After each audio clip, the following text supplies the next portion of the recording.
One pod, five pods, 10 pods. F it, man. Let's just not even discuss it, man.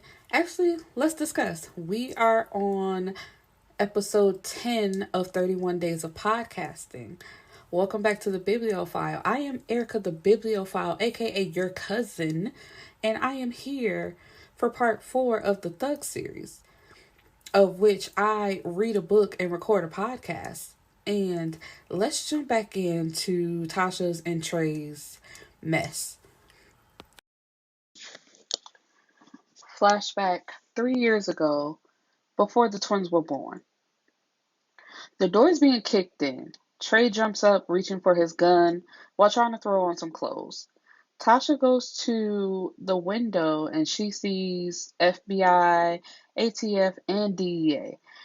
Trae is trying to get her dressed while she's falling out and falling apart. You promised you wouldn't leave us. Now look at what you're doing. You're leaving us. And, Trae is thinking, I know she not finna fold on me now.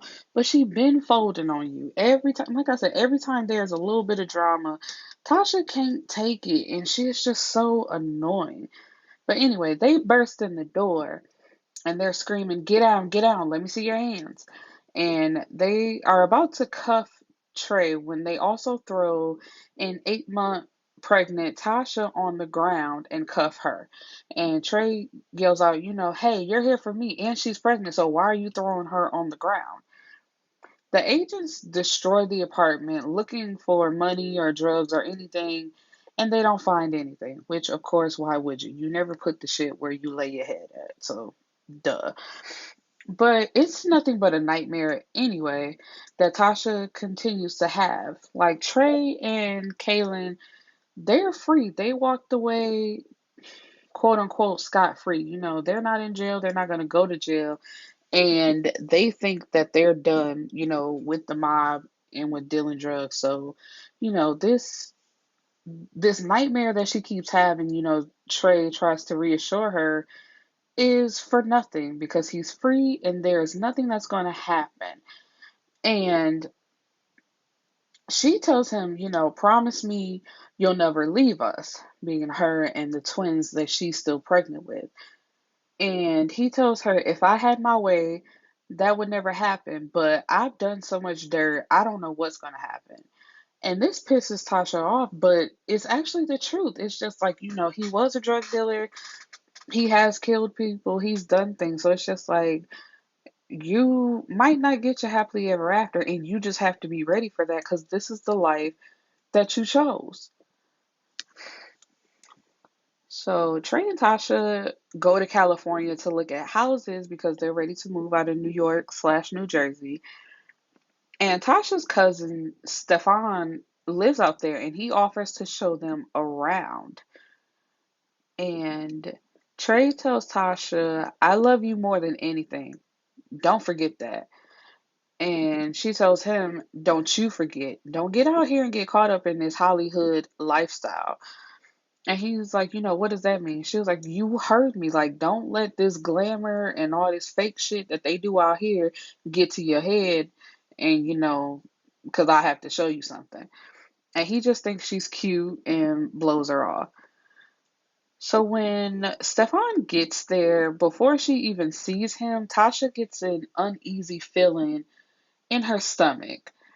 She hasn't seen Stefan in 12 years, but he was there at all the terrible points in her life, like her parents being arrested, her brother dying. So it's like at any bad point, he's been there. So she kind of almost doesn't want to see him because it's just like, if you're here, that means something bad is happening. But when she goes out into the living room of their hotel room and she sees him, she brushes that feeling away and she embraces him with open arms. And it's just like, sis, that's your intuition. You should listen to that. But, black people, we always gonna brush it aside and just family is family, which I don't agree with, but whatever. The real the realtor that Trey hired is moving too slow for his liking. So Stefan takes them over to show them a house, and he's like, I can get you the keys by the end of the day or by the end of the week or something like that. So, this is no problem. and they love it. It's a big house. It's 6,200 square feet, and they get a call from Trey's parents, and whatever it is, it has Trae crying. And when he gets off the phone, he tells her they have to get back to New York now. So Tasha's in the dark, like what's going on? It's his cousin Shaheem. He was found bound and gagged in a New York Housing Authority bag. And they travel back to New York for the funeral. And while they're there, Trey doesn't go. Like, he's still in the city, but he doesn't go to the funeral. He can't bring himself to actually go. Instead, he spends the day, getting high and reminiscing about the good times of when Shaheem was alive. So Tasha is now back in California because, her due date is very soon. But Trey stays behind in New York because, of course, they have to find out who did this to his cousin. And his cousin Shaheem, his mom Marva, who is also Trey's aunt, she comes to California to stay with Tasha and, look after her. So we're introduced to a girl, Sabria. That's how I'm going to say it because it's spelled Sabeerah. So I'm going to say Sabria. And she has a knack for taking pictures and, drawing. So somebody got her a camera and she's just taking pictures of the neighborhood when Trey, Omar, and Bo pull up. There's a guy named Magnificent who Shaheem had beef with while in prison, and Shaheem like beat the dude up and took over his little crew or situation he had going on in prison. So they're pretty sure when they both got out, this was Magnificent getting his revenge back. And Trey shoots Magnificent and she drops the camera.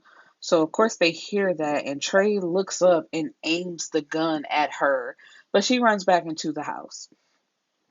And the guys are giving Trey flack because it's like, man, you shot him out in broad daylight and there's somebody out there with a camera. So it's like, what is your problem?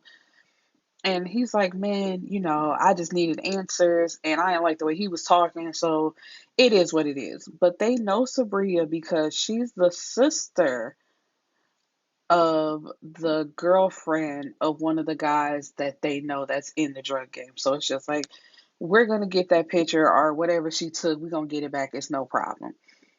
So Tasha's water breaks and she starts calling Trey, but his phone is going straight to voicemail. He had turned it off and he's in the basement smoking and getting high with the crew. And Kaylin has to call Omar to tell Trey to come see him since, he's not answering his phone and he hasn't come to see him on his own. And with that, that reminds him that he does have a pregnant wife at home and his phone has been off. So when he turns it back on, he listens to all of the voicemails that she left. And I guess in the last few that she left, he can hear the disappointment in her voice of him about to miss their babies being born. But he hops on a plane and arrives in the hospital room just as the first baby is being born. So he made it there after all. And one of Angel and Kay's artists and his mother was found murdered, and that was Papi Chulo and his mother. They were both found murdered. So we are now back in present time.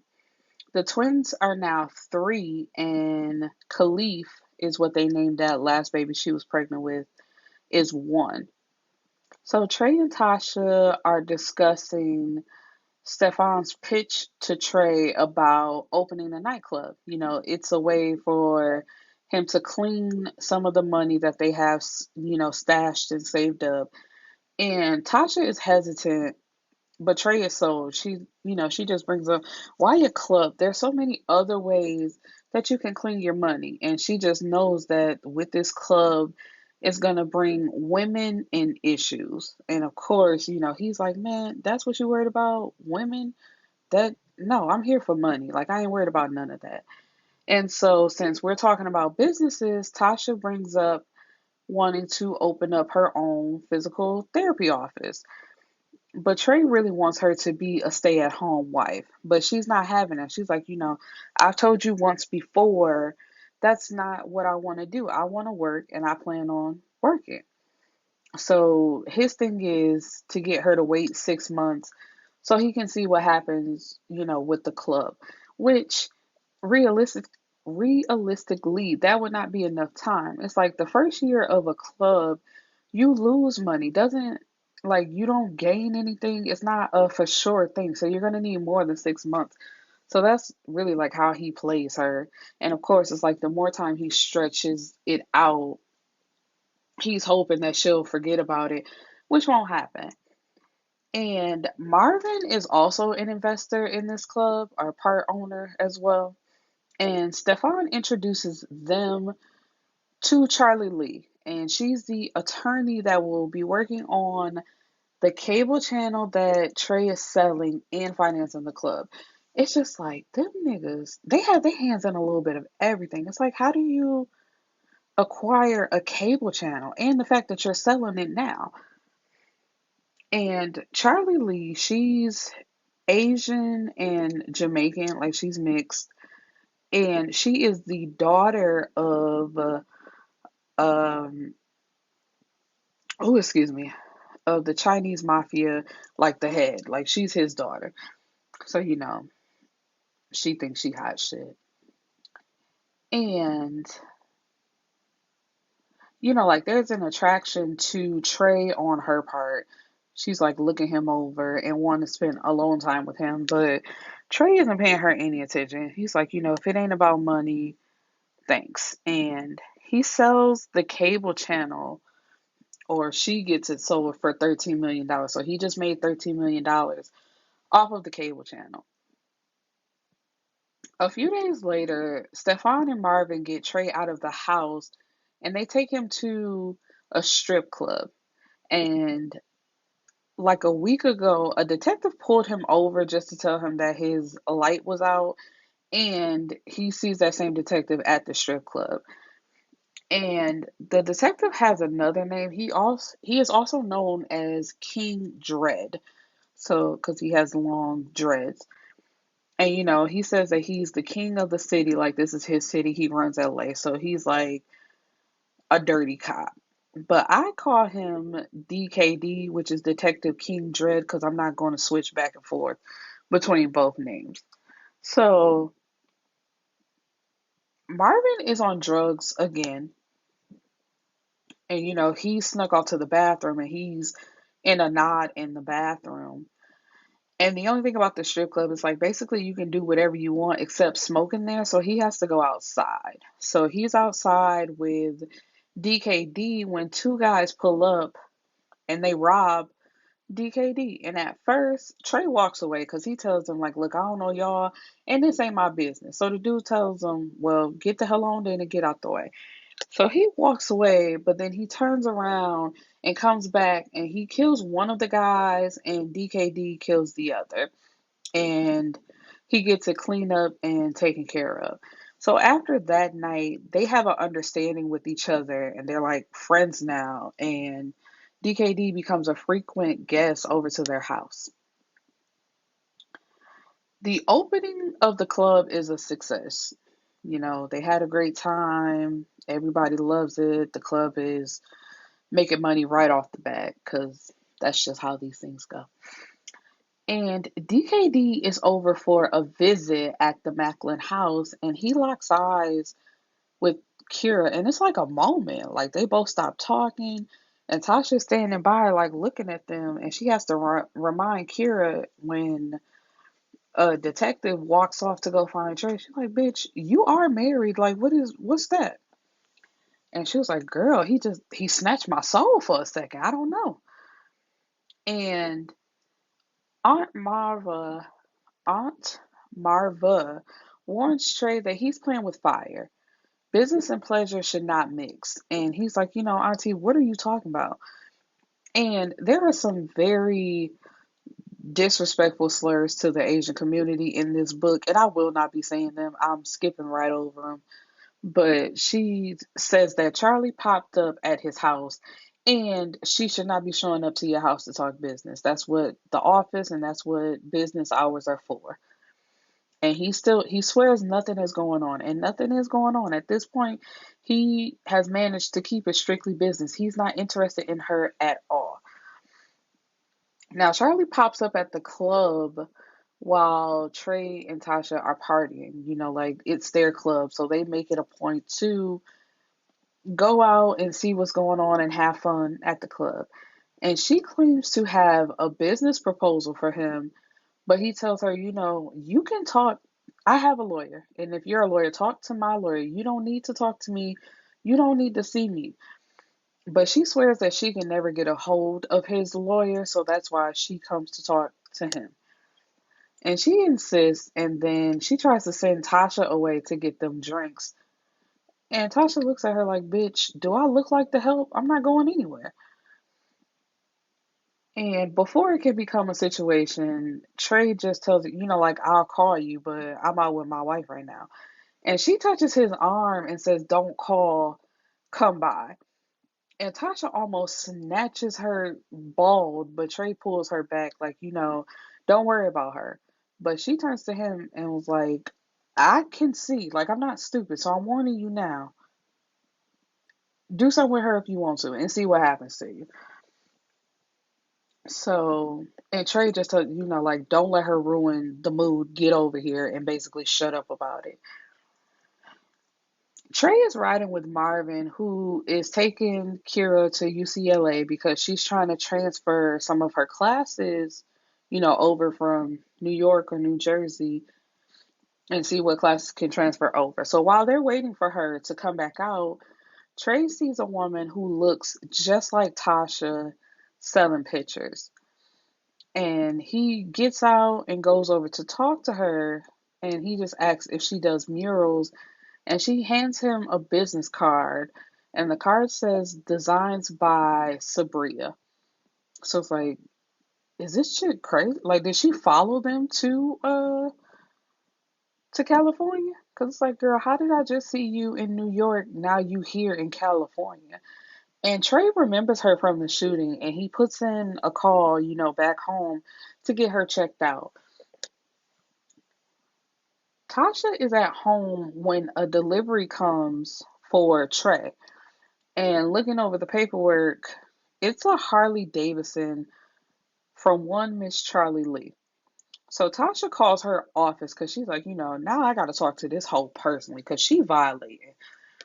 But they tell her, she's not in on the weekend, so you can't talk to her. And she tells them, tell her this message of it's very inappropriate to send my husband any gifts and she better come get it before it gets destroyed. And so Tasha, she's not wasting any time. She has Aunt Marva and they have a nanny to watch the kids as she destroys the bike.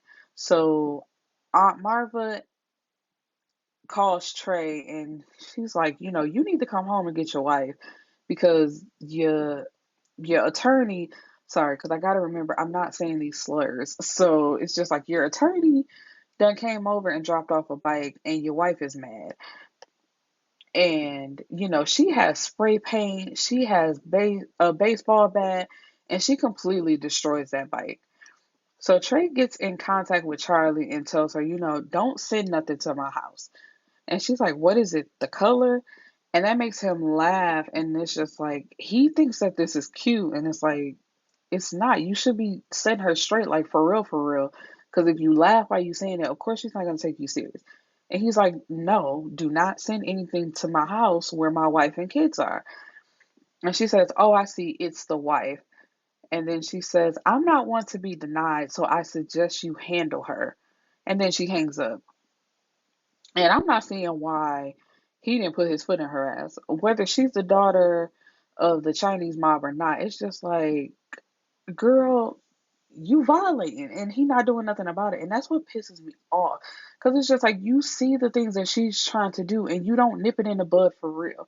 It's just like, nigga, you have killed people for less, but you continue to let this girl just basically do whatever she wants.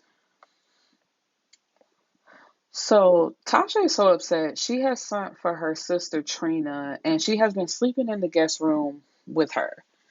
And so one night, Tasha, Trina, and Kira decide to go out to the club, which the club is called Club New York. And I think that is the dumbest name ever because it's just like Club New York. And it's like, it's already a club, so you don't need to have club in the title. And then, like they said when they were designing the club, where, oh, I sounded like the stuttering man off of Thin Line Twin Live. Um, they were bringing New York to Cali, and it's like, no, if you're coming to Cali, experience Cali or go back to New York. That's just my personal feelings. Anyway, um, and Trey is in his office watching them on his monitor, like watching the table. He has 3 bottles of liquor set up and a big bouquet of flowers. And Charlie shows up yet again, and she fills Trey up and then like just drops to her knees and starts sucking him off right there. And he lets it happen. And that's the thing that, oh my God. It's like you swore up and down to your wife, nothing is going on. And then this woman just comes up and just starts sucking you off and you don't do anything about it. And after he's done, he goes down to the table, to try to squash the beef with his wife. And Charlie comes by and whispers something in his ear, then walks away. And Tasha sees this, so she's like, "You like blatantly disrespected me to my face now." And Trey snatches her back down, like by her arm, and tells her to let it go. He's like, there's nothing going on, so just let it go. There's nothing for you to be mad about. I know what I see. Don't insult my intelligence. If you want to be with her, go ahead. Because it's like, I can tell you are starting to do what I warned you not to do. You are letting California get to you. And so they leave, the ladies leave and go to a strip club. They're like, fuck these niggas. We off them right now, so let's go. And Charlie is upstairs waiting for Trey in his office, and he knows that. So he's waiting downstairs for like 20 minutes playing this cat and mouse game, and he likes it. And this is where I get pissed off because it's like you are gaslighting your wife, making her think she is crazy while you enjoy the attention that this woman is giving you. So when he goes back upstairs without even talking to her, they just start having sex. So it's just like you just swore up and down to your wife nothing was going on, and that's even after you just got your dick sucked. But and then you just have sex with this woman just because there was no reason. Just because you enjoyed her chasing after you, you just throw away your marriage like that. So the ladies get drunk to the point where Marvin and Trey have to come pick them up. And Trey is just so upset with Tasha, which I'm like, how are you upset about anything? Nigga, you just fucked another woman. So what are you mad about? And tells her he better not ever catch her at another strip club. And when they get home, she sobers up a little bit and they're sitting outside on the porch. She tells him, "You usually make me happy. You'll stay happy if you stop being so suspicious and insecure." That ain't your stilo, Tasha. It's not my stilo, but I'm not a stupid bitch either. And like they just go on about their lives, but it's like the warning is in the air, and and that's also women's intuition. It's like she knows something is going on, and it's like I'm not stupid, even if you try to tell me that I am or try to act like I am. Like I know what I see. And so it's Valentine's Day, and this is always a special day for them. They go all out for each other. And it starts with dinner on a yacht. And Tasha is dressed sexy. She got a little trench coat on. The mood is set. And they're opening gifts now. The first box, Trey tells her it's actually a gift for him, but he'll allow her to open it and think that it's her gift. And it's a drawing of her that he had done of one of his favorite pictures that he has of her. And it's a picture he took back when they were in New York. It was one time after they had had sex and she was laying in the bed and, just looking real pretty. And he's always wanted a big picture of it. And he tells her it's going to go, in their bedroom over their bed. The second gift is more diamonds added to an ankle bracelet he gave her back at Kaylin's birthday party when he proposed and she said yes. And Tasha's first gift to Trae is a Maybach. And the second gift, I call it a halfway threesome because he can't have sex with the girl or touch her. She's wearing a mask, so he can't see her face. And, like there's no interaction. So basically, she's just there to lick his balls, his gooch, or his ass, or even his toes if he feels like it. But, in no way is she to have any interaction with him. And I just feel like, what's the purpose? I would want to ask Tasha, like, what's the purpose? What did you bring her here for? Like, the purpose of a threesome is really for all of y'all to get it in. So it's like, if you don't like women and you don't want to touch her, and then you don't want him interacting with her anyway because you're too jealous, what is she here for? What was the reason? I don't know that. Like, when I read that, I was like, so, you know, very much Jocelyn. Why is you here? Like, what'd you bring her here for? So the next day, Trey goes to Sabria's house because he knows that she's the woman from the threesome. He can tell that it was her. That little mask ain't do nothing. He just asks her a few questions and then leaves. And when he leaves, Sabria starts talking to herself. And this is when you can tell she has multiple personalities disorder because the girl is just like, play it cool because we'll get him eventually. And she's just like, no, no, I don't want any part of this. Bitch is crazy. Charlie comes to the Macklin house again. And this time she and Tasha get into a fight because Tasha tells her, why are you at my house? And Charlie tells her, I made it possible for you to live in this house and I made it possible for you to own a club. So, you really should be thanking me. And, after the fight is broken up, Tasha kicks Trey out and he's like, why do I have to leave? And it's like, I know for a fact you fucking her because she keeps showing up to this house and she made it a point to let me know that she made it possible for us to have all this stuff. And she's like, you could have did business with anybody, but you had to do it with her and you fucking her. So get out. So he's been staying at Marvin's condo, which Kira has a problem with, not a point. Because it's like, why are you helping him at all? Let him deal with his own problems. And he doing my girl wrong. We not helping him. So Jazz and Angel fly in to console Tasha because she is being her usual dramatic self, just crying everywhere, and all of the attention has to be on her. And Kira finds heroin in Marvin's clothes. So she plans to confront him. So she throws the drugs in her car, but she has to stop at a gas station because her tank is on E.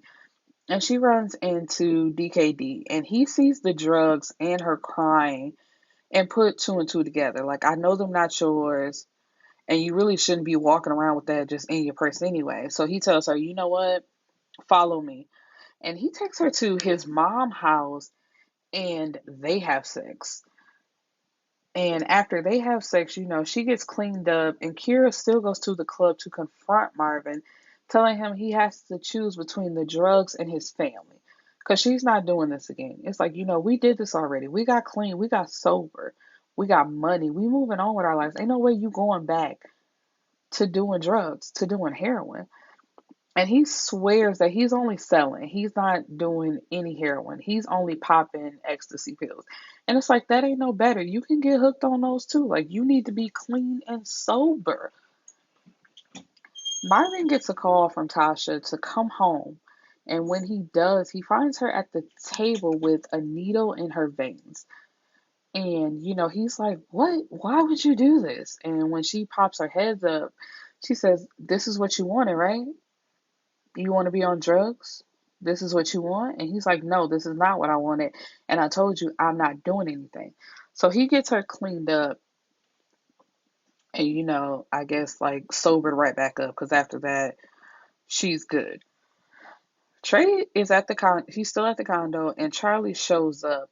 And I'm trying to understand, how does she even know where he is to just be popping up? And once again, she's claiming to have some business to conduct. And he has sex with her, and he treats her like real rough, like basically just fucks her and wants to put her out. She gives him a check for $270,000, but it's supposed to be 8 million. And she claims that the investments fell through. So basically, everybody lost out on money, and that's just what he gets. Marvin agrees to stop, even though he swears again that he's not doing anything. Kira just like, you have to stop, and he agrees. Charlie and DKD both tell Trey that someone is moving drugs inside of the club, and pretty soon the club is going to be raided. So Tasha and Trey sit down to have a conversation, and it leads to him admitting that he cheated. And his reason for cheating, he says, is $13 million. But the first time that he slept with her, or it's made known that he slept with her, he already had the money. So you did not sleep with her for money. You just slept with her because you wanted to and you liked her. And Tasha claims that their relationship is over, but they end up having sex. Trey calls Sabria, and she's saying that she's going to tell Tasha about their relationship, even though they don't have a relationship. Like, he's never even talked to her longer than 5 minutes. So it's just like, what relationship? So he goes over to her house to see what's up with her, and she drugs him and rapes him, because it's like she offers him something to drink, and he takes it. I'm like, I wouldn't have took nothing from her, especially if she called you threatening you about a relationship that's non-existent. So he wakes up looking around, and it's just like, he figure out what happens, and she's talking about, oh, I hope I got pregnant. And it's like, bitch, what? And he looks around and he sees that she has a lot of pictures of him.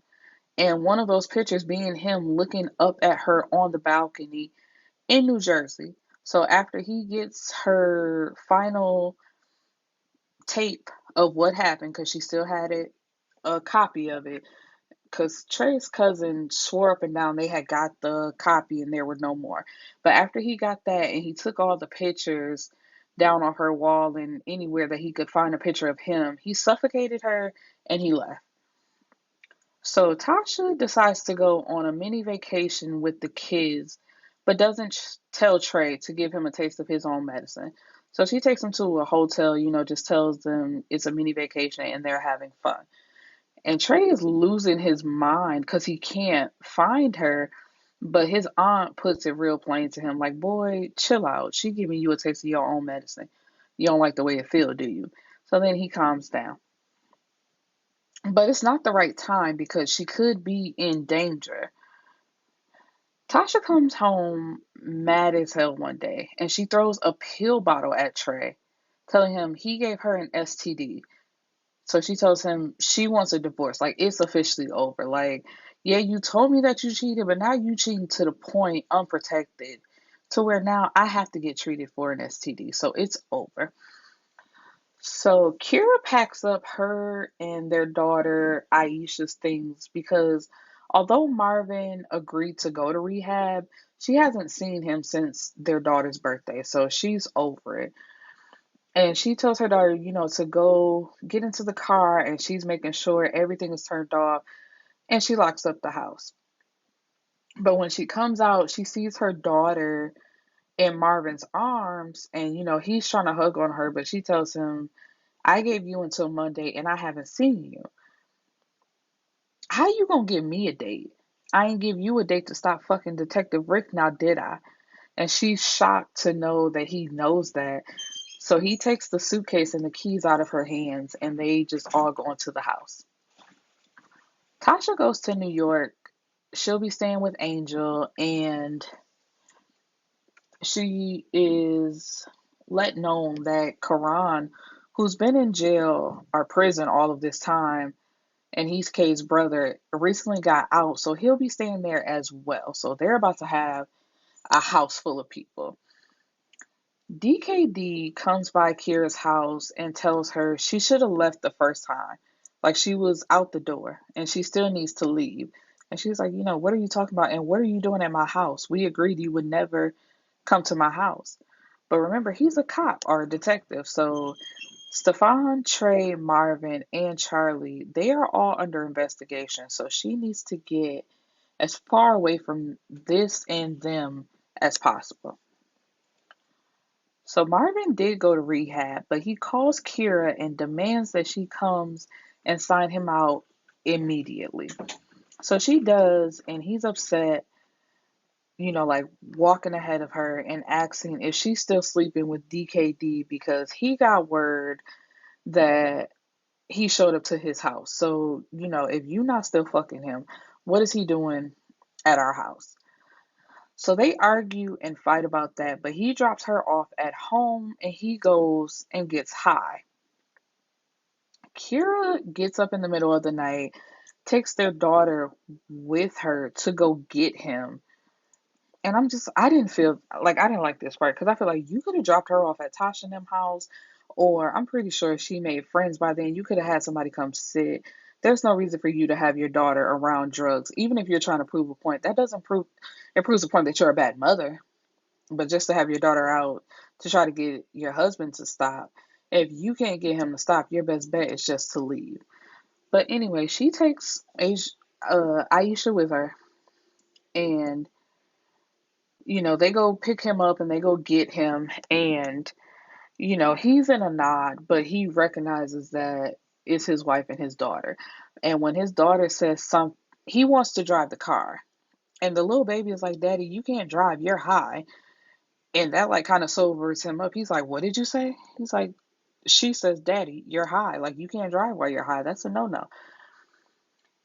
Kira realizes they're being followed, but when Marvin sees that it's somebody he knows, he relaxes, but he should not have, because it's Junie and some of Marvin's cousins. They block them in, and one of the guys has a gun to Kira's head.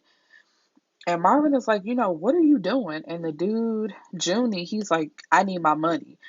And it's like some years ago, Marvin left California for New York, owing him like $2,000 or something like that. And he's like, I need my money now. And Kira is like, just give him the money. Like, what is the problem?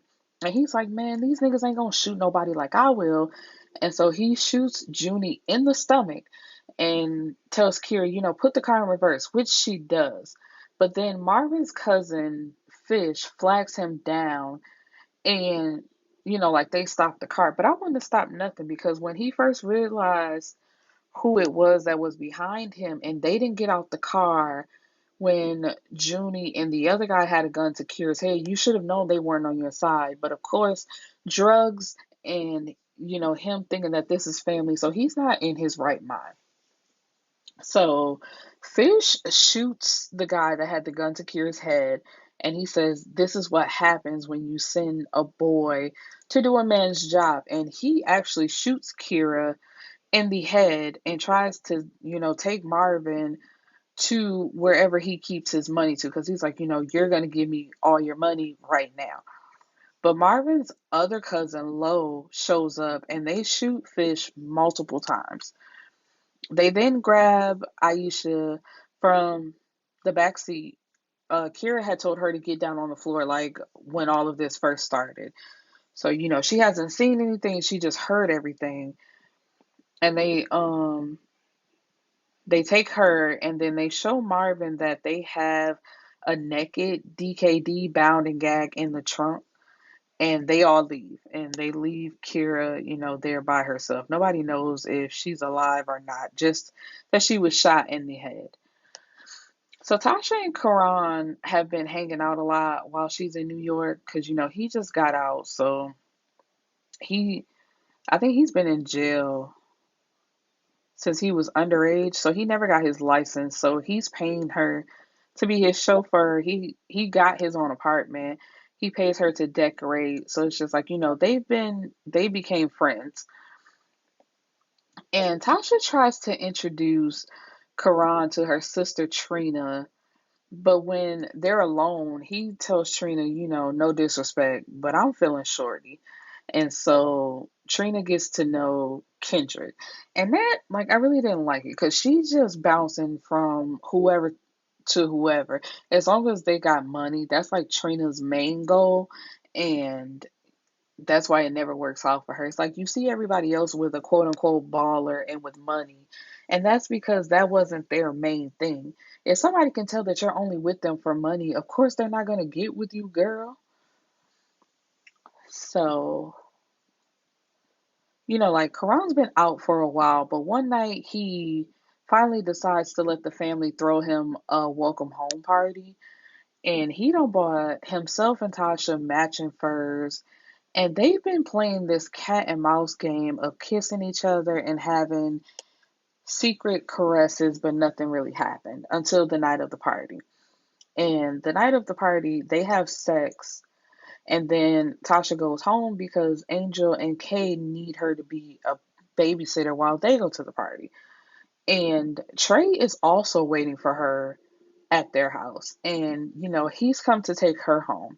They're talking and, he's filling her up and he goes down and he can smell the sex on her vagina and like smell sex on her. So he starts slapping her and really abusing her all over this house because he's just so upset. And he takes her back to California, like, really? You cheated on me? You let another nigga have sex with you? And it's just like, how do you get to be this irate, but you gaslight her and basically tell her she has to deal with it, and it just is what it is. So when Tasha gets back home, she stays in the house for 2 weeks before she and the kids go to Trina's house. Because Trina has a place in California. She moved out there and she's doing things on her own. And Tasha, she's just like, I can't stay in this house anymore. I'm not happy here. This whole situation, like, is no good. No one has heard anything from Marvin, Kira, Aisha, or DKD. So it's just like they're missing in action right now, and everybody wants to know where they are because they haven't heard from them. So at one point, Tasha and Trae attempt to make up. They apologize to each other. They promise no more lies, and they start to have sex. But at some point, Trae stops and he's like looking at her like he's so disgusted with her. And she's like, baby, what's wrong? Come on, let's get it going. And he's like, you're pregnant and I can tell. Now whose baby is it? And it's just like he just always seems to know when she's pregnant. He can know before she can. And, he tells her because he's so mad. He's like, you're pregnant by somebody else. Well, Charlie is also pregnant. That's why she disappeared and we haven't heard from her. So you having a baby by somebody else, so am I. But it's like you started all of this. So you are so upset when you are the one that set this and the events that happened in motion. But it's like just like a man, like they can do wrong, but they can't be wronged. And Trae had threatened to kill her the next time he saw her, so that's why she left. Tasha tells him, because this whole time he's been asking, like, so who is it? Who did you have sex with? And she wouldn't say anything. She would not tell him the name because she knows that when he finds out whoever it is, he's going to kill them. And, when she hears that Charlie is pregnant, she tells him it's Karan that she slept with. And this completely sets off a whole nother big bang because it's like, damn, you fucked that close to home? Like you basically fucked in house. Like what's up with that? And so Tasha Tasha gets a call from Angel who is pissed off. Trae called Kaylin thinking he knew about Karan and Tasha, and then, which this makes Kaylin mad at Angel because he knows that her and Tasha are thick as thieves. So it's like, you had to know this was going down and you didn't say nothing to me. And Angel didn't know nothing. Angel's like, man, I'm over here trying to be a wife and a mother. I ain't even talked to this girl. I didn't know what she was doing. So no, I didn't know. And Kaylin is threatening to divorce her. And also, Kaylin's sister Kendra, who at one point had a relationship with Trey, and she's still like carrying a torch for him, told Kaylin that she saw them fucking outside the club, Karan and Tasha. So of course she's gonna try to blow up her spot, anything to get them to break up. So Karan pops up in California because somehow he finds out that Tasha is pregnant, and so he's thinking like, that's my baby. You ain't been messing with him like that. So it's like, I know it ain't his. That's my baby. And they spend the night together. And the next day, Caitlin and Trey pop up at Trina's house, you know, trying to see what's going on. And it's like when they heard that Karan took a trip, they automatically knew where he was going and they followed. And when they come in, Karan is coming out of the bathroom with the pregnancy test in his hand. And Trey sees this and he's about to explode. But before things can get out of hand, Tasha receives a call from Aisha, sorry, asking her if she can come get her. She's like, Auntie Tasha, I don't know where I am, but mom was bleeding from her head and I think she's dead. So can you come get me? And that is where this story ends. Ever been listening to your favorite podcast and think, hey, I want to start my own? Then you need Anchor. It's the easiest way to make a podcast. Let me explain. First, everyone's favorite word, free. There's creation tools that allow you to record and edit your podcast right from your phone or computer. Anchor will distribute your podcast for you so it can be heard on Spotify, Apple Podcasts, and many more. You can even make money from your podcast with no minimum listenership. It's everything you need to make a podcast in one place. Download the free Anchor app or go to anchor.fm to get started. Okay, this is another book that has one of those reading group discussion list of questions in the back. So I'm going to read them and give you guys my opinion. Let's go. Did Tasha, did Trey give Tasha enough justification to leave him? He cheated. That's justification enough. Well, for me, because for some people, cheating is not a deal breaker, but we're talking about cheating. We're talking about gaslighting. And then, like, you also got this woman pregnant first. So it's like, everybody is harping on what Tasha did, more so Trey. Let me say Trey. Trey is harping on what Tasha did, but it's like you did it first. So it's basically, like I said earlier, he can cheat, and basically she just has to roll with the punches and quote unquote hold him down. But when she reciprocates that same energy that he's been given, he can't handle it, and she's just like the grimiest woman in the world. Number two, did it surprise you when Kira was met with her tragedy?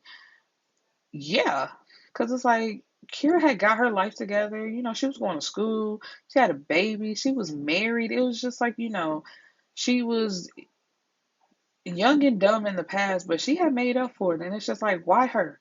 It did not have to be her. It should have been Marvin. Was Kira justified in cheating on Marvin? No. That's one, because it's just like, okay, yeah, you found out your husband is back to doing drugs, and like what almost destroyed y'all the first time. It's like you try to get him help, and if he doesn't take that help, then you leave. But you don't have to cheat. It's like you can basically divorce him and move on with your life and find somebody else, but you don't have to cheat. Number four, was California a good move for Trey and Tasha? No. And it's only because Trey got caught up in the life, but it could have happened anywhere, but I don't know. It just seemed like as soon as they stepped foot out of New York, Trey got crazy. And it's like his demeanor changed because how he treated her in Every Thug Needs a Lady and Thug Matrimony to Thug Lovin', this is almost like a completely different person. Number five, How do you feel about DKD, aka King Rick's character? I don't really understand his purpose.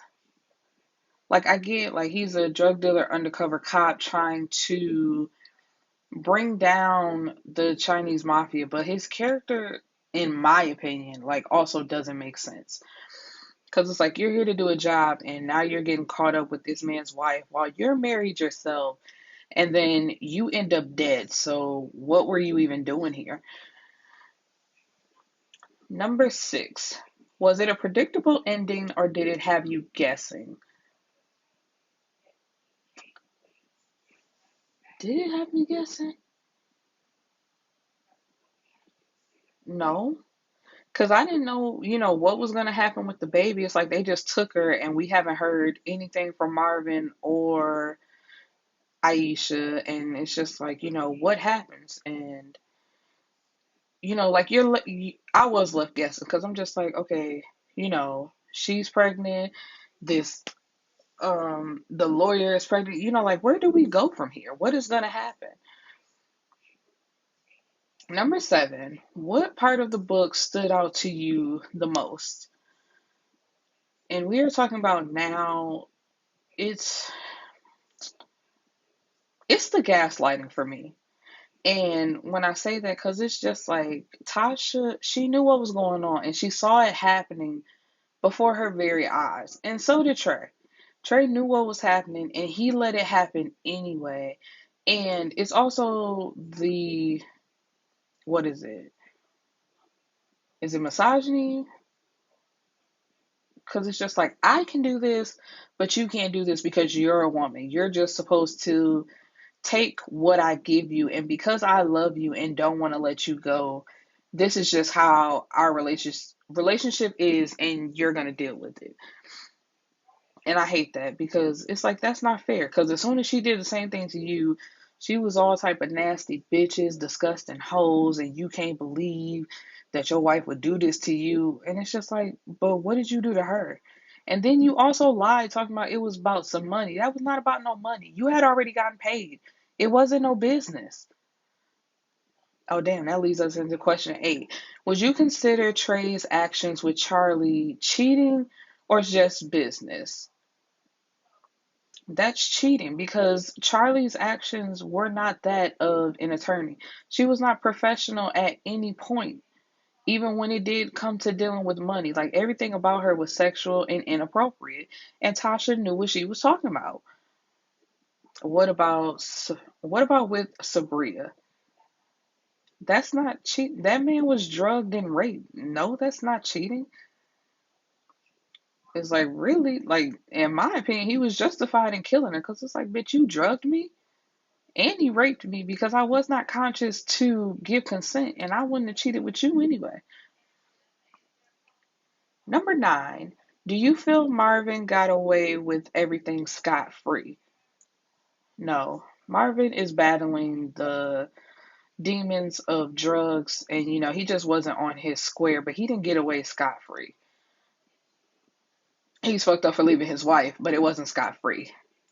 Did Kira wait too long to leave Marvin or should she have stayed as long as she did? I won't say she waited too long because, she had done this before. And I'm pretty sure she was thinking, we kicked this once, we can kick it again. And that's like their relationship is all wrong, in my opinion, because he groomed her. And he's really a creep, but I guess, like that's their love story.